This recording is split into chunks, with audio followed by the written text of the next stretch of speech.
about the country? My advice would be for you to go to Copenhagen in Denmark. It's very close to Sweden. And then take the train to Malmö.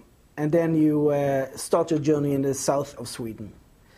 Malmö is an industrial city that has seen a dramatic change for the last 1 decade, I would say, for the past 10 years. It's not industrially based anymore. They have a university, and we have seen a transformation of that city. It's a beautiful city, and it's the third biggest city in Sweden.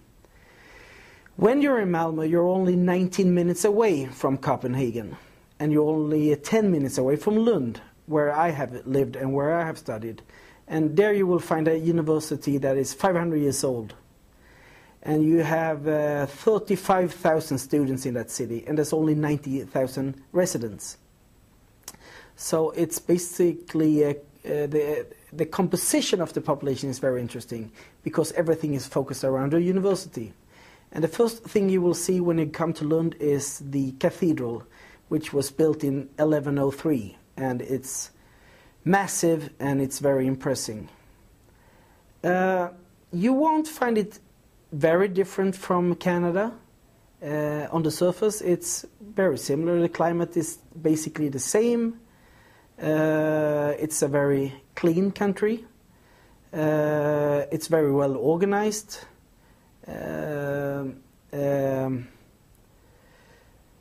You will, depending on where you go, if you go to the urban areas, you will find yourself pretty comfortable, because you have all the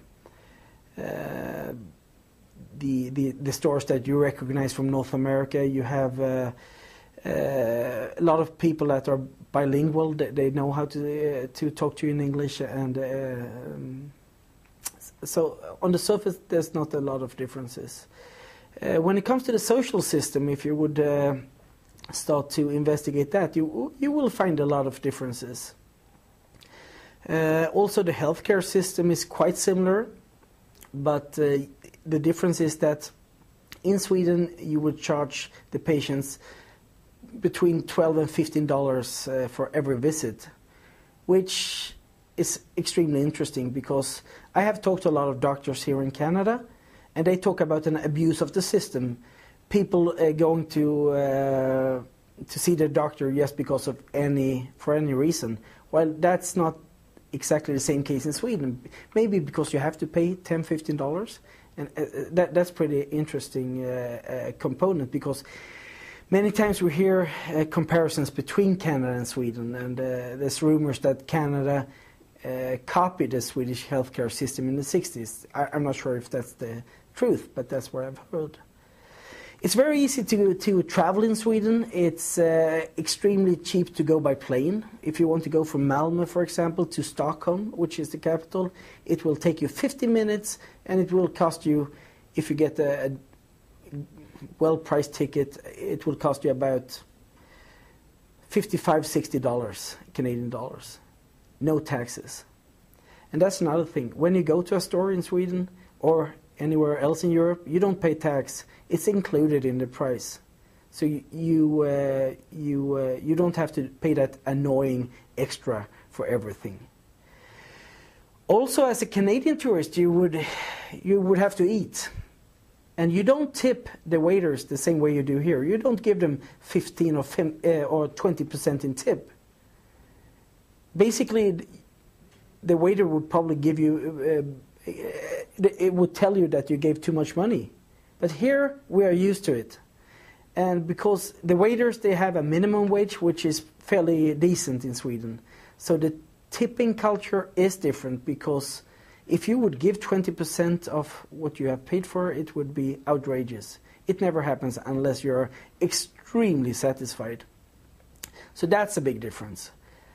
A difference is also if you call someone on the phone, you always introduce yourself. You say, "Hello, my name is Patrick Olson. May I speak to whoever I want to speak to?" If you don't do that, you will be seen as very rude.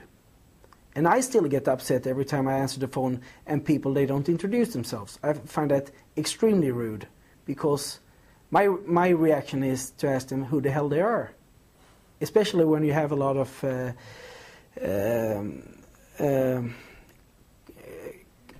companies calling you, trying to sell their products, etc. So that's some aspects that you would find different. What you would find similar is the fauna. The environment looks fairly the same. The architecture is of course different because it's an old country. The infrastructure is very well developed.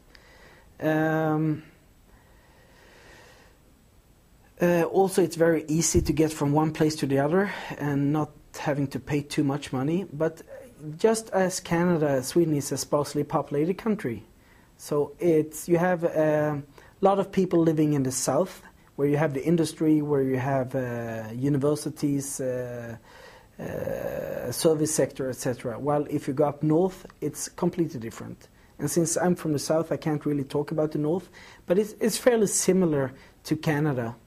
The further north you go, the less people you will meet. And also you will see a different behavior, less stress than in the big cities. You will also be greeted in a different way. When I went to a conference in St. John's, Newfoundland a couple of years ago, I felt like I was being in north of Sweden. People asked me, "How are you?" And I said, "Fine." And then they continued asking me. And being in Ontario for a couple of years, I was surprised. And that's what I find a big difference. If you ask someone, "How are you?" in Sweden, you expect a response. You just don't pass them and then reply, "How are you?" You actually engage in a conversation. And that I found very strange when I came here. Because every time someone would ask me, "How are you?" I would start to explain, and they were gone. So basically, if you don't want to engage in conversations with a Swede, you just say hi, and that's it. Or hey, as they say in Sweden.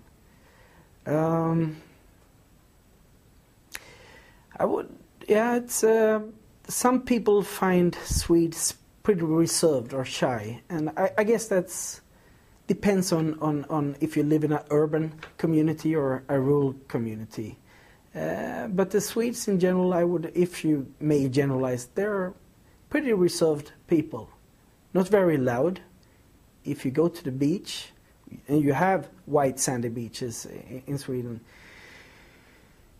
you can hear Americans immediately or Germans because they're used to speaking a different way. They're louder, while the Swedes are more reserved. Unless they drink alcohol, then they're just like anyone else.